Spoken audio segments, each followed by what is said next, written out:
Bobby Studio BK. 500 men making a difference. Black-owned restaurant, cuisine, conversation, camaraderie. Why? Because Black Men Brunch too, with your host, Beloved. First of all, Drew, Ted, I want to say thank y'all for allowing us to have this meal here, for hosting us. JP, thank you for sitting down with us. I can't wait to have this conversation. I just have a couple of topics I wanted to sit down and talk to us about, and I wanted to be able to have it in a Black-owned establishment, the Row House in Harlem, and what more Black-owned than Harlem, right? Absolutely. And just to sit down and talk about leadership in our community, what that looks like, what our community looks like, and just how we could be a benefit to our people, how we could be more resource and guidance. So I feel like, good conversation over a good meal in a good establishment with some good people, right? Awesome, yes. Before the food comes out, right, before we get into our meal, I did want to have a conversation about our community and a conversation about what we can do for our community, right? So when we talk about our community, we need leadership, right? So I would like to know, when we think about leadership in our community, what exactly does that look like for us? That's a very good question. What does leadership look like in our community? Well, let me start by saying, growing up, leadership in my community was probably wasn't the best example. In a lot of cases, I guess, because the guy with the flashy car, all the girls, and the popular guy, we thought that was the leader. He was the one that people wanted to, mimic themselves after, be like, and things of that sort. Then fast forward, as I've gotten older, I started to see successful people that were Black. And they weren't that street dude from my hood. They were actually successful running businesses and same results, a lot of accolades, a lot of women, a lot of notoriety. So I think leadership for me shifted as I grew older and got exposed by way of traveling and going through college. So leadership is, it can be tricky, but I'm glad I went from a so-called bad scenario to a good scenario when it comes to leadership in the community. Right. And then what about you, Drew? I got to piggyback on what Ted says. And I grew up in the Bronx and in a rough neighborhood. And my idols were those guys, flashy, the cars, drug dealers, quote. And but heroes, not all heroes wear capes, right? So a buddy of mine, his father just died. I went to his funeral, and he was the first man in my neighborhood who went to work in a suit, in a tie, and a briefcase. I didn't see that growing up. Right? So heroes don't wear capes, but they wear boots, construction boots, they wear uniforms, and sometimes they wear suits with a briefcase. And they're making a difference in not only the community, but in their family. So, and that's what leadership was looking like in my community. Right. I think for me, when I hear leadership and community and Black men, the first thing that comes to mind is, how can you lead your community when you can't lead your household, right? And so everything that has led up to where we are today has been to systematically take the Black men out of the household and separate us, right? Because we know that's the backbone of economic, poverty, education, and strong Black families. So we had that in the 60s and 70s and the 80s, and somehow we got to this point right now where almost 60 to 70% of our children are being born in households without the father, right? So I think in order to get the Black man to the head of the community, he has to become the head of the household. Me growing up in Queens with a single mother, I didn't really have many men role models, so I kind of looked up to people I admired, like on TV, right? Like a lot of, whether it was the rapper, the ball player, I thought, having clothes and girls and cars and jewelry. So those were my leaders to me. And even when we talk about it now, we look when anything happens, whether it's through social activism or injustice and things like that, who's the first people that we look to? Our celebrities, our ball players, our entertainers, and we're always disappointed because that's not their role. They're not roles. So I think it's hard to identify true leaders because even the successful, sophisticated Black men we do have, the young people don't really look up to like that, right? Do the kids, do they want to be like Barack Obama or do they want to be like Lil Baby? Like, Lil Baby might win that battle. And so I just think about what's cool, and I used to always have a saying, we got to change the cool. We got to make it cool to be a hard-working man, to show that, you could be educated and still cool and still fly and still drive something nice, and make mistakes along the way, too. Absolutely. You know what's so dope about what he said too, JP, what you had said about like being a leader in your household first. The sad thing is, unfortunately, some time ago, all the men did was work. He ran the office, he ran the business, and the wife stayed home and took care of the family. She was leading the household. You know what I'm saying? So it's unfortunate that those roles were, I guess, designated as they were back in the days. But now what you realize is the families that stay together, pray together, and do things together. So the woman is not expected to do all of those domesticated things all the time. It's a shared role in some cases. Just the same as now the woman could also go out and work. So the leadership is shared, if you ask me. You know, it should be shared. But all that one-dimensional, you work and I stay home, I get it. It's shifted a little bit. You know, women got a lot more power. They're much more successful in a lot of cases. So that's something we got to look at. Your dynamics has changed and shifted. Yeah, well, I mean, both of you brought up a very good point, right? Just like you said, JP, about our leaders in the past. We looked at political leaders, activists as leaders, right? As people to look up to, role models, and now we are leaning more so, or at least the youth is leaning more so towards entertainers, right? The basketball players or rappers or what have you. So where do you think that disconnect came from, where our role model of who we looked at as leaders, where did that change? I think when entertainment started becoming in our face every day, right? Because it was a time where, you know, I grew up in the 90s, you know, I like Biggie or Nas or Jay, whatever, but I wasn't in Jay-Z's house. I wasn't in Biggie's house. I didn't have a camera. Now, you know, the rappers and everybody, they being followed around, they could post on social media. So people are into their lives and they're more engaged, like, and I think we have this celebrity obsessed culture. Right, and so they're so obsessed in everything that they say. So they want to be like these people. They, you know, they see them counting money. They see them with the cars and the things like that. And the activism doesn't look cool. Let's be real. You know, you know. I think even in the '70s, you look at some of the Black Panthers and things like that. They actually made it look cool. I was about to say that looked cool and to them me, with the yeah. berets, and you know Fred Hampton. And then think you know about what I'm how saying? old The they chairman. were, or think about how young they were. Yeah, and they were like, what, Fred Hampton was 19, 20 Right, when, exactly. when he got killed. You know, they were cool with they all black and they leather jackets. So I think whatever, when you speak of the young people, as an educator, somebody that works with young people, they're going to follow the cool, you know, and we got to start making positivity cool again.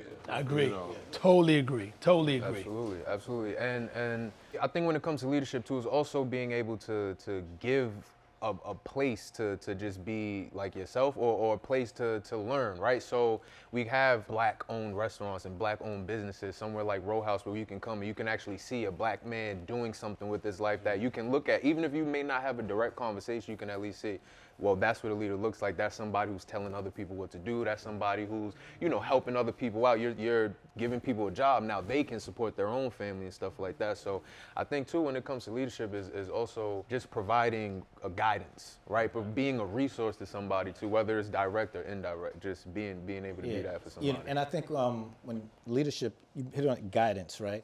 So, for example, mentorship is big, right? So you says, you know, Ted and I, we're part owners of Row House. So somebody wants to, let's say, maybe going to own a restaurant, me and Ted maybe could mentor them. Or if they want to do promotion or whatever, me and Ted could mentor them. So mentoring is so big because, you know, when you say the word leadership, you hit it on the head, guidance, right? But I always bring back leadership is to, a leader is a person that you're going to follow somewhere where you wouldn't go alone. You know what I'm saying? So with leadership, I think mentoring is real big, having an impact on people's lives. Yeah. That's the key word, the impact. I love that. Exactly. You know what's, I read a book way back by John Maxwell, and the book is titled Leadership. And it said leadership is influence. And I never forgot that.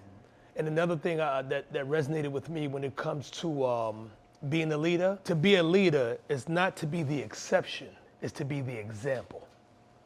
Because sometimes people would distance themselves from you and they, you know what? Yeah, that's Ted, that's Drew, you know, that's JP, that's Beloved. Well, like we're this distance people, we're the exception. And like a celebrity, no, I'm not I'm the example. Yeah, if I could do You know? it, you could do it. Yeah. You know, and I love like leaders in sports, like my example of a leader is Derek Jeter. You know what I'm saying? Like he didn't do a lot of talking. He did all his talking on the field.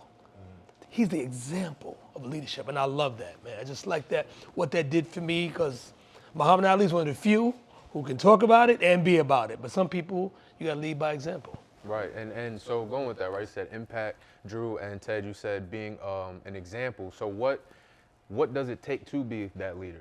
It can't just be, okay, you know, I have a lot of money, or I'm a man, or I can tell people what to do. It takes more than that to be a leader, to earn the title. So it's what, if we could put, I guess, a word to it, or like a few words, what do you think it is those words would be to make Comes to yourself mind that for you, leader? Drew. Well, you hit on it. When people look at a, especially a black man in today's society, a young kid, to make it cool, right? They look at three things. They look at how much money you got, right? Yep. They look at how athletic you are. How far did you go in your athleticism? How did you go to college? Did you play basketball, NBA? And how much woman are you having sex with? You know what I'm saying? Like, and that's not where it should be. You know, it should be on like, a black man, what is he doing for his family, right? What is he doing for his community? What impact is he having on other lives? And Ted knows this is my favorite saying from Jackie Robinson, and I know I'm paraphrasing, but Jackie Robinson has a saying that your life isn't important unless you have impacted other lives. It doesn't care how much money you got in the bank, right? How much big house you got, what kind of car you got outside. If you're not impacting other lives, then your life is not important. And I think that's what we have to do. We have to start impacting everybody's life. You know? I like that. So, you know, Impact. go ahead, JP, I'm sorry. I was just gonna say we're speaking of leadership from a positive point of view, because obviously we're articulate young men, but leadership could come in all different forms. What I mean by that, there's a leader of a gang in Chicago right now, or Brooklyn, that's leading and influencing, having an impact, right? And young men are following, and I like to change the lens. So we always look at leader as this positive thing, right? But why are so many of our young men following negative things, right? What do they have, right? Because there's a guy right now who's known for being a shooter, and that is attracting young men to him. I want to be a shooter too. Everybody in the neighborhood knows he's a shooter, and that's cool to them. So we got to think about what are they lacking, or what are they looking for that would make you be a teenager and say, I want to be known for shooting people. You know, and so that leader has something in them, and I think it's that fearlessness, right? It's the bravado, it's the girls, right? It's the charisma, it's that I don't take nothing from nobody, right? And a lot of young men in our communities don't look up to certain people of a stature because they feel like you're just following the man's rules. You know what I'm saying? You're just playing by the guidelines. And naturally, we're not meant to do that, right? We're meant to break the rules. We're meant to change things, right? And that just ties everything back. Why was the Black Panther Party so attractive to the young people in the 60s and 70s? Because they were radical, right? They wasn't taking no shit. Excuse me, I don't know. But they weren't, right? And so let's keep it real. Young people don't want leaders that follow and play by the rules. And sometimes we look a little too clean. We look a little too, nice around the edges. And so I think we got to redefine why these young people are looking for certain leaders in certain, areas. Yeah. It's like when people stand out, like you said, radical. When people stand out, they go against the grain. They kind of do it their way. Like, I love what little saying says, if the path doesn't exist, then create your own path. I love that difference in mindset. You know what I'm saying? And it goes back to my what I've learned recently in my life is it's about getting to know yourself. Yeah, we all got special powers that we can really have flourished and be and impact lives of many, but we got to be careful and stop following everybody, because there's a vicious game out there.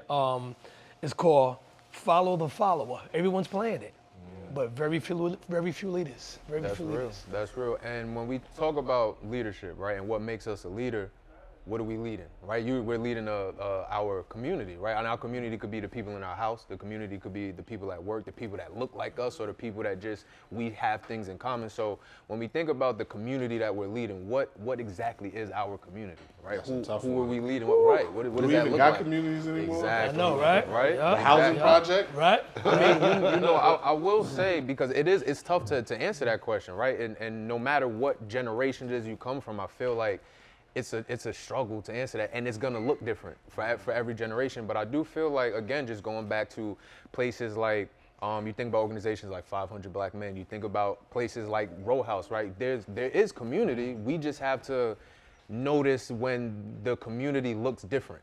right? Sometimes it's for us, but it's different. Every scene is not gonna look exactly the same, and I think that we have to be okay with that. We have to be okay. Sometimes we could have a hood mentality, and what happens on this block, this is my community. What happens here, it should look like this everywhere I go. I'm not gonna be comfortable. I don't want to go, or I don't want to unlearn what I know now and relearn the proper way to do things. So, just thinking about that, it's like, well, what can we say our community is to where we could feel safe enough to be ourselves, to unlearn some of the things that we've learned and relearn and trust. Where. Yes. So that was a question, right? Right. I'm gonna take a sip to Yeah. Right. Cheers to cheers, Wow. right? Cheers, brother. Listen, That's dope. We're not gonna have these glasses just looking good. I know, we showing the Let's thing. get to it. See, but this is rich conversation only because now, it's funny how when you're talking, I'm looking around the table and I'm thinking to myself, oh, that was a good point, good question. So the wheels are spinning now, and I love that. But what I will say is, I think again, going back to getting to know thyself. Once you get to know thyself, then you know what you're capable of. And as far as community, what I would say is, find a community that you want to be a part of that community. If you cannot find one, create one. Because we are creators by nature. You know what I'm saying? And then sometimes you might want to go outside your community and dabble in other communities, because it's being adaptable is a powerful characteristic. You can't, a lot of people we grew up on the block with that same dude, they're on the corner doing what they do, go to that same store, hang out with his crew. But then the moment that person or you yourself, you leave that neighborhood, it's almost like you go out there, you don't see your comfort zone, you come back to your neighborhood. But me, the best thing that happened to me when I went to college. I went away to college and I had fun for a while, but like a month in, I wanted to come back home. But I stuck it out. My mother said, just hang in there, do at least a semester, what have you. 2 months in, she couldn't get me to come back home because I became adaptable. And I almost didn't want to come home. So you got to really kind of go out there, explore, find out who you are, find out what you can adapt to, and always come back home, be with your people, do what you do. But it's not like exploring other communities, coming back, adding back to your community, not judging other communities, being understanding, because it's all about where you're from, what you're a part of, whatever. Just the exploratory part of the self is amazing to me. It's And amazing. you can't narrow yourself just to one community or this community. Right. We're a community of the globe. Yeah. We're a world community. And the thing, Ted talked about self-development, and I took a self-development course with Ted. And one of the things that it taught me was that it was an exercise. You had a group of four people, but the room is with 100 people. And I'm only concerned with my group getting back on time. I'm not concerned about the other 75 people or 80 people getting back on time. Yeah, Professor, my group is on time, we're good. No, I'm responsible for those other people. Let's get the, and I think we're too narrow on just this community. Our community is the world. We are our brother's keeper. Amen. We really are. Amen. So if you look in the mirror, you want change, we got to change, not just us, our little community. We got to change when we go outside and step outside. We got to be the example. That's what we got to do. We can't just be narrow like, I'm just going to talk to these people like Ted says. We got to be being comfortable uncomfortable in other communities and talking to people in different views. I mean, I agree to an extent, but I will say for me personally, when we talk about black people, I feel like our community is just so accepting of everybody else. We're so willing to learn or participate or allow other people to participate in what we do, or we want to participate in what we do, that we don't show enough attention to just us, right? Like, I feel like for black people, because black people come all many different shapes and sizes in different countries and islands and all of this stuff, but we don't treat each other like, we still look alike, right? Like, we still get treated the same no matter where we are. So I do feel like we should take that time to hold each other tight and not let other people in. Every conversation doesn't need to be a public conversation, you know what I mean? And in those environments, that's where you might feel a little more comfortable being corrected, right? Like, as somebody that's 27 years old, now that I'm, my brain is now developed now as a teenager, I'm sitting there saying like, no, I know what I'm doing. So when I hear somebody that's 30 or in their 40s telling me, hey, you need to do this, you need to do this, or I think you should, hey, you kind of did, I wouldn't do that, do it this way. Hey, well, you don't know, this is a new day. I couldn't take that. I wasn't listening to my community. You know what I mean? So I feel like we got to hold each other closer, and before we bring other people in and accept other people, of course, accept them, right, for sure. But before we do that, let's bring us in a little tighter first. You know what I mean? And yeah, for sure, for sure. But you know what's interesting when we think about community? There's so many different type of, we just think of black and we say that word, right? But there's so many different levels and diaspora of the black, just even in America, right? So I grew up in Southeast Queens, you know, Lawton, Queens Village, Cambridge, Hollis, 95% black, working class, 95% black homeowners, right? One of the few places in America where the wealth of the black people is higher than that of the white people, right? Because we own our houses and our grandparents and all that bought houses, right? I remember going to Atlanta when I was like 18 or 19, moving there, and I was meeting different black people. And for the first time, I realized that there was so many black people that grew up in the suburbs and like went to private school. And I thought all black people lived in the inner city. You know what? And like in some hood, you know what I'm saying? And I knew you was gonna do that, right? And I don't want to cut you off. Hold on, I don't want to cut you off, but to cut you off, because you just led us right into another topic, and I do want to talk about that and get into that in just a second.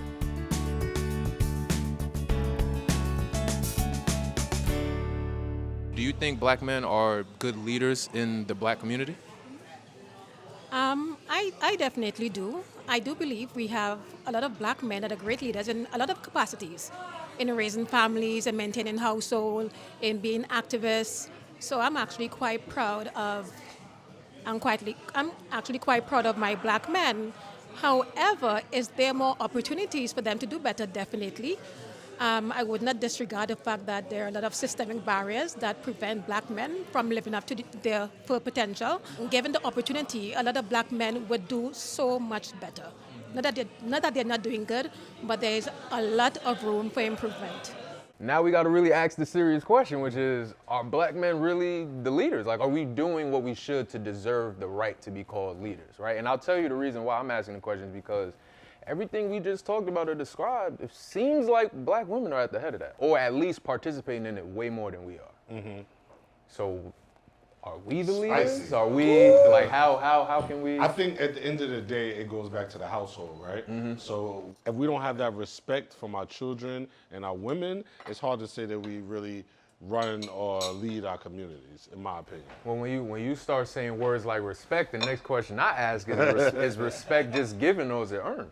She gotta be earned. So then that still goes then, right? Like, how do we earn the respect? How do we earn the title of leadership? Because yeah, like, to be a leader comes respect, right? But then also people have to trust that you're leading them in the right direction, right? We're leading them to something. Well, half the battle is showing up. You know, showing up not only for your family, but giving back and trying to help others and bring up young people in that mentorship. A lot of you know, my mother told me one time, she said, growing up in the 60s, 70s, the worst thing that happened to the black community was desegregation. She was like, because once the successful black people in the community, especially men, got a couple dollars, what'd they do? Move to the suburbs, right? Mm-hmm. Before that, you didn't have a choice. You had to have your own little pharmacy. You had to have your own little grocery store. You had doctors and dentists and lawyers and things because they couldn't go out, you know, to the suburbs. This once they got that opportunity, they were gone. So us just, the successful ones not looking down on the ones trying to come up. Right? Because you were there before. And I think that goes back to there's levels to it because for some reason, when some of us get successful, we start, oh, look at his pants. Oh, look at the music he listens to. And then we start sounding like the old heads, right?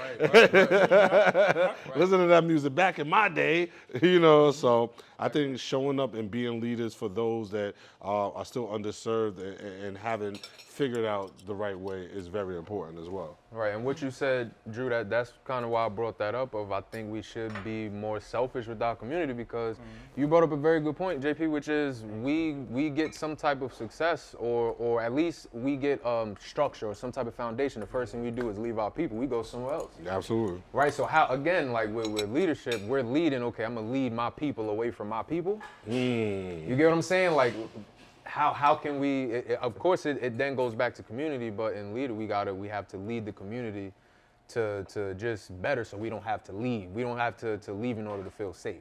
right? Like we can't even feel safe enough sometimes to just send our kids to the school in the community that we live in. We got to send them somewhere else. They got to travel halfway across the city because we just want a better education. But when we talk about the education, who's the one teaching the youth? There's more black women in these schools leading in the education system than it is the black men. See, the thing that comes to mind for me when it comes to leadership, as we talk about women, is the fact that I almost feel like women were kind of like pegged as someone who just had to stay home and take care of the kids. They weren't deemed as leaders. Meanwhile, manning the household, leading the household, just being that barn woman in the crib prepared them to be leaders. I think it was almost like one of those default type scenarios. So they were being groomed to be leaders, and I'm gonna say it, I'm gonna keep it a buck, to deal with this dude called the man, the husband, who's supposed to be the leader, in some cases falling short. So they dealing with this dude, raising the kids, keeping the house clean, keeping the family business out of the streets.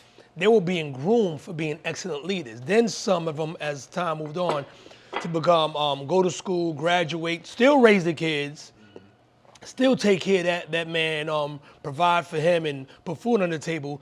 So I think it became this power training school, if you will, as the home training women to be amazing leaders. And then because they didn't ask for it, they got it anyway. They didn't pump their chest, I'm a leader, oh, I'm a leader.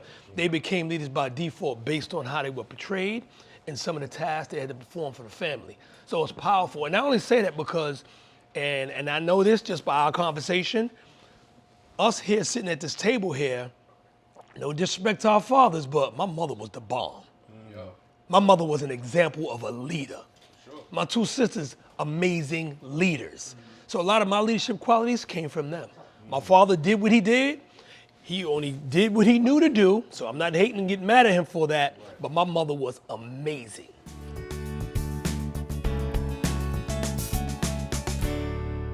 I don't think black men have any more problems than other races, but we do have more barriers, right? So if it's one recommendation I would make is let's try to remove the barriers and help the black men do better. That's what I would say. So again, just think about leaders. It's like are we slipping as a whole? Like it sounds like women are kind of taking a new throne, a new seat. Maybe the women are just getting better, right? And because when I think about that, is like we could sit here and say that automatically or genetically or historically the man is the leader, even if you bring it back to tribal days and African history and things like that. But I know some powerful women, right? That if you put them in a corporate environment or the boardroom, I trust them to lead more than some of the men I know. Their morals, their values, their principles, their work ethic. And we know educational wise, they're just coming up. So maybe it's a combination. Maybe it's men aren't stepping up and the way we should, but maybe some of the women are just getting better because they playing on the same field with us now and they beating some of the guys. So we can't downplay who they are and just think automatically because you're a man genetically that you're a better leader than a woman, because I know some great women leaders, and they powerful, and they getting money, and they taking care of kids, and taking care of home, and take care of their man, and they doing it all. And this guy's just trying to figure out, how to make it to Friday. Well, let me ask you this then, Drew, because you brought up athletics before. That's something that we look up to, right? With what JP just said, women are getting better. So if women are just getting better, when you look at athletes, if you have a teammate getting better, your automatic goal should be to get better as well. It seems like what we expect for women to slow down, so this way we could catch up. Right? Instead of us just going, no, we need to work harder because they're outworking us, and it shouldn't be that way. Even if they're good at it, but it shouldn't be that way. Because we want to be the leader. Women are saying, I want the soft girl life. I don't want to do this. I want to be able to be in the sensitive and the softest, form of themselves possible. So as black men, we got to step up and rise to the occasion to allow them to do that. So this way they can show us the respect that we feel we deserve or that we want, right? So I would like to ask you, like, just in that sense, what can we do to kind of step up in your opinion? How can we catch up to women or at least show some type of progress? Well, I mean, like what Ted and JP said, I think as women, they got defaulted into this power leadership role. Men were getting incarcerated, right? Men were on drugs. Crack epidemic really hurt a lot of people, right? So the women, they had to take over and they had to be strong. Also, women are highly educated now, right? I think more women are going to college and getting college degrees, right? They're coming out of college making more money, right? So, and I think that kind of has a little conflict in the household because now certain women who think they make more money than the man, they think they leading the household, right? And I never forget a pastor said, you know, the woman and man, really the woman makes the rules in the house and the man enforces them, right? So I think a woman really wants a man to do that. And I think we have, to your point, to your question, we have to step up and do that. We got to enforce those rules in the household. You know what I'm saying? The woman raised down the law, right? She's good at everything, you know, but we got to enforce those laws that me and your wife or your whoever, we said this is the law in the house, and the men has to enforce that. And we got to step up. I think to your point is, some men are probably just relaxing. Yeah, my wife is making more money than me. I'm chilling. I'm doing this, you know. And that all depends on the household. If you're a man that wants to stay home and take care of the kids, that's okay. And your wife, you know, she goes on with her career, that's okay, but it has to be discussed in the household. But it can't be where, you know, now because a woman is making more money, she doesn't have any respect for the man, you know? And I think that's where the conflict comes into the household, you know? And in the Bible, right, it says that the man should lead the household, right? Right? So I think men has to step up and take that, because a lot of women want men to lead. You know, that's that. To me, I just think most women want a man to be like, "Come on, babe, we're doing this," or make that decision. They don't want all the decisions be made on them all the time. They want the man to say, "Yo, I'm gonna do this. I'm gonna lead." And I agree with you wholeheartedly, and I'm starting to realize too, because I was in that mode of, why women? Everything is money. Everything is money. Why women just want money? And then I've come to realize that's kind of the only thing we're offering them as a group. The only thing, like when you think about being a protector, or when you think about security, when you think about compassion, when you think about being a resource, the only thing we're really providing as a whole group is finance, some type of money, and sex. And all the time, if you listen to them, it ain't good all the time, right? It's one or the other. Sometimes it's not both. So, I mean, other than being a financial resource, we have to provide something else in order for them to expect something else or to want something else, right? I gotta jump into that. Let me get one of them deviled eggs real quick. Yeah, first of all, I just want to say they Shout out dropped to some red deviled eggs on the table, right? That's Real House deviled eggs are the best of the business. You know what I'm saying? It definitely is. But I gotta jump in because I take offense to that because I think men can provide more. And so right now, young men, get your notepads out, right? So I'll use me because I like to use real examples. So my wife is very successful. She works in finance. I work in education. We know there's different ball games, right? But my wife still sees me as the leader of the house, right? And so even though I can't provide her with more money than she could provide herself, I create the vision for the household, right? I make sure we have structure. I'm like, all right, this is our plan. We're gonna save this amount of money. We're gonna spend this amount of money when we go on vacations. This is our goals for the year. We sit down every January 1st and we sit down, we write goals. And so I bring morals and values. I bring a spirituality. I say, hey, it's Sunday morning, get up, we're going to church. Shout out 1 Corinthians Baptist Church, Harlem right around the corner.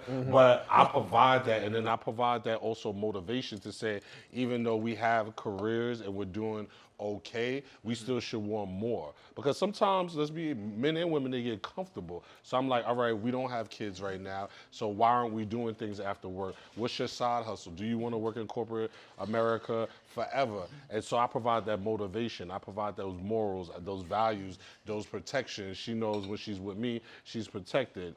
You know, the companionship. So I think if you allow women or women to regulate you to just a financial or even just a physical thing, then you may need to look in the mirror and see, is that the only thing I could bring to the table, right? Because some men, you're right, that's the only thing that you can bring to the table, and that's your fault because you don't have no substance, right? You don't have no purpose. You don't have no vision. All you out here every day, get money, I ain't got to get money and then what? Live for Friday. Yeah, you know what I'm saying? Right. Get money and then what? And women want a man with a purpose and a vision, and you can become the leader of the household by your actions, right? By doing what you say and you know, always having that integrity.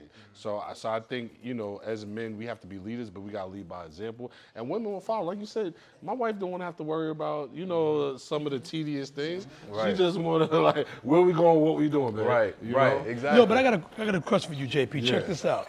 It just came to mind. The fact that obviously, from what you're saying, you're a great leader and you're a great husband. That's what I'm hearing. But where did you get that from? Well, it definitely wasn't. I didn't, like I said, I grew up without my father. Single parent mom, worked hard. My grandmother, my nana, rest in peace, helped raise me as well too. I had to figure out how to be a man on my own. And so when you ask me where I got that from, the first thing that came is mistakes. Learning how to be a man. I tell people I didn't get distinguished. I didn't learn how to tie. Can I ask you, and this, not to interrupt you, but just for clarification on your answer, because we got to differentiate. Okay. Were you asking how did you learn how to be a man or how to be a leader? Well, both. I would say both. I would say both. That's a good point. Yeah, because think of how good I was a man. Yeah, just all of that, and it's not weird, but it's kind of cool that it's similar to my story. Like you got your wife, although she does well financially, and she's bringing home some pretty good bread, she still looks for you to lead it, and you're leading. So without the male figure in your life, I mean, making mistakes is one thing, but you could have made a left turn and never came back on track. You know, so I always ask people who do a good job at something, where'd you learn that from? Because my male figures in my life, thank God I have older brothers, and my oldest brother was a pretty good example, but my dad was off the chain in a bad way. In a bad way, and I think by me seeing the things he did to my mother, and I'm gonna say this, you know, I just gotta say that things that happened to my two sisters with their relationships, what I realized was this. I said, you know what my father did and what's being done to my sisters, I'm no different than those three men. Because I'm out there doing it to somebody else's daughter. And that was my learning moment to say, you know what, I'm just adding to all of that. So to make me be a better man is to stop doing all the madness to these women that I was dating, because the victim is next is gonna be my daughter. You know what I'm saying? So I hate to go too left with this whole conversation, but it sparks my mind when someone does a good job without a male figure. So the women, I guess in your life, my life, those are the leaders. Well, not only, you know, leaders, but, you know, to your point, Ted, like, you know, you don't have like that male figure in your life, like who, to his point, made you a good leader or made you a good man. Women makes us good men. You know what I'm saying? Whether it be, I don't know, your mother, whoever it is, but or even your wife, because there's things, like he says, we make mistakes, right? There's things that we do, we make mistakes. And having a good woman, right, who wants nothing but the best for you, she makes you a good man. You know? She really does. Because you know that she wants nothing but the best for you, and the same thing with you. You want nothing but the best for her. So you guys make each other better. You know what I'm saying? So I think sometimes a woman makes a man, turn a boy into a man too. I like that. I like that. And you know, before because I want to enjoy some of this. I know we got another course coming, but I do want to ask you, especially for the table, eavesdropping. We see all over there, listening to the conversation. If you could just like sum up in some type of way. What are some of the things that we could do better, or what are some of the complications that we are having in our community or with black men as leaders, and then how can we go about addressing those complications? Like, at least if it's not a physical action, how can we at least spark something in somebody else to have the conversation in their community and then build on that? I think first you got to worry about self, and it goes back to the adage: when you're on the plane, you got to put the mask on first. And I think Oxygen mask. you can't save nobody until you save yourself first, right? And so I think the first thing you should do is become as successful as possible. And I don't mean that just financially. I mean that physically, mentally, spiritually, emotionally. At the end of the day, becoming the best person that you can be, first helping yourself and getting to a position. That's why organizations like 500 Men Making a Difference have helped me being part of the organizations. I've met brothers like Syria, James, and brothers like yourself, and we've already connected. Yeah. So this is building my tribe, building my community. Right. And so once you get to yourself where you are ready to take care of yourself, then you got to build that community and that tribe and get around brothers and women too that can help uplift you and take you to that next level. And that's why I know you're part of the 100 Men, different organizations, whether you're in a frat, whatever it is, you got to surround. Have you noticed 90% of all successful men are involved in some type of organization with like-minded brothers, right? It's almost, you gotta create a tribe because they're gonna hold you up and help you get into places that, so I think that's the first thing is worry about getting yourself in a good position and then find like-minded brothers around you to help you with that mentorship and help you, uplift you. Yeah, yeah. And to your point, work on self. And Ted always preaches that because if I didn't work on myself and become the man that I am, I wouldn't be in the 100 Black Men. They wouldn't want me to be in it. They wouldn't sponsor me to say, come in. And, we do so much for the community. We have economic empowerment, right? We have mentoring, right? Education for the kids. And we have health and wellness. Talk about Black men with prostate cancer and things like that. So, and, especially with the mentoring, I think Frederick Douglass says it's easier to coach and counsel strong children than it is to help weak men, right? So we need mentoring. We need people out there mentoring, helping our kids. So, but the 100 Black Men, same thing with your organization. You're right. You surround yourself with different men, and you start meeting different people, and you know that Chancellor Banks is part of the 100 Black Men as well, and it's a good organization. The beauty of go back to, again, like community. You mentioned community, you mentioned fraternities. Like, successful men are part of a lot of different communities. I like that piece right there. And as it was said, I was like, wow. Then I started sitting here saying, what am I part of? First and foremost, one of the community I was a part of was my family, the Crawford community. Let's start with that, my family. Then my Brooklyn community. Then I go on to college, I become part of the Phi Beta Sigma community. And then from there, you go into you join groups. I became a member of Cornerstone Baptist Church in Brooklyn. I'm part of the church community now. And what that did for me was it really connected me spiritually because I was out here running around, doing the craziest things. So I had to get in contact with my spirituality, that community, hold myself accountable for my integrity, and being a leader and being the example. And then from there, I joined a group called the Mastermind Group. And it's a group of brothers from all backgrounds, all nationalities. We travel all over the world. And that's my power team. We talk about business, mindset, self-development. I'm a member of Assorted Flavors Entertainment here in New York City, my partner Andrew. And then just being a part of that community for 20 some odd years, we then took that and became part of our newest development and creation, partners of Row House here in Harlem, 115th and Frederick Douglass. It's now officially a Black-owned restaurant. Cheers That's to that. another community. Another one. So drink to that. just Absolutely. beautiful, man. And again, the Black Man's Brunch, I love it because I've been to a few of them, and there's one coming up, September, the next one? September's the next one, man. 7th, Yep. yeah. I'm part of that community now, you know what I'm saying? Yeah. 500 men making a difference. 100 Black men. I mean, And I want to throw in another organization too because it is an up and coming organization, and it's not officially an organization, but it's a tribe of Black men just creating and building community, and not only for men, but just for creators too. I want to shout out to the Lobby Studios BK, just building somewhere where you can come and try things, and somewhere where you can, if you have an idea that you want to help bring to life and you don't know exactly how to start it, but you have that idea, that's a resource for you to at least ask questions, give it a try, just see, and you have to be comfortable with failing. You know what I mean? So I'm glad we were able to have this conversation. I'm glad we were able to have a place to comfortably have this conversation as well. And, I want other people to always remember, a Black Man Brunch too. You know what I mean? So with that being said, a lot of good conversations happen over good food, right? And they happen with a good community. And I want to touch something because you guys brought up something, and that's what makes the Black Men's Brunch that happens every 6 months, the one coming in September, amazing. And Brother Syriac always talks about that, is how you have every organization. And one of the things why, he talks about 500 men making a difference, but he doesn't plaster it all over the place. Because he said, I want it to be inclusive.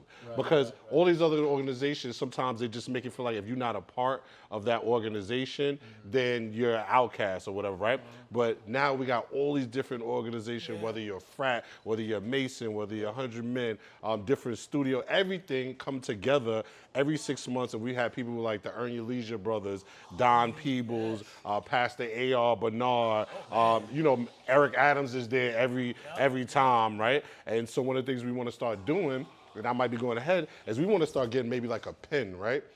Or something to identify, Black Men Brunch, people that's part of that organization. didn't they mention that at one of the Yeah, Eric Adams. So that's a call to action. That's what I remember that. Yeah. You said it long Yeah. So I'm putting it back out there. We need to hold each other accountable. Because imagine just like, different organizations and frat have their different calls and things like that.